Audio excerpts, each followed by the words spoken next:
د هیواد د نورو ولایتونو په څیر د وروستیو پراخېدونکو جګړو شدت د کابل امنیت هم ګواښي او د دغه ولایت اوسیدونکي وایي که حکومت کې امنیت ته جدي پام ونه کړي لرې نه ده چې د یاد ولایت ولسوالۍ به هم د طالبانو په لاس سقوط شي. خو د کابل والي یعقوب حیدري بیا وایي دوی په ټول توان د امنیت ساتلو لپاره هڅه کوي او په دې برخه کې د خلکو پراخه همکاري او ملاتړ ورسره دی. خوشبختانه مردم کابل بسیار جسورانه،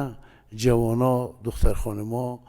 پیرها، مردها همگی حاضر هستند که از سرزمین خود دفاع کنند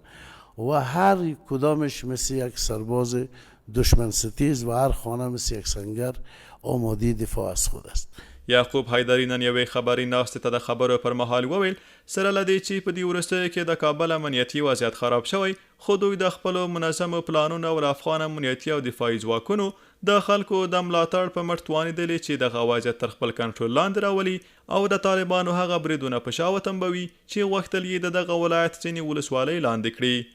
اما قدری که دولت و حکومت کوشش کرده، اما نقبه‌های جامعه ما کوشش کردن به شمول میدیای ما. کل اینمی تلاشا بوده که مردم با یک روحیه بسیار خوب حمایت کردن از نیروهای امنیتی خود و نیروهای امنیتی ما خوشبختانه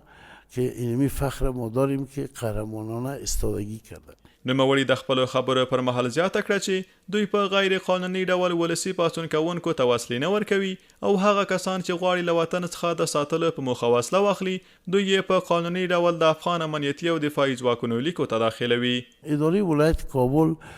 نه خیزش نه بسیج مردمی مسلح ساختن به شکل گروهی اتر کدام کاری نه والیش میکنن، نه قماندان امنیش، نه قماندان فرقیش و نه کسی دیگه از مسئولین حکومت مرکزی، بلکه ما آنهایی که حاضر هستند حاضر شدن که دفاع کنن از وطن، از کابل،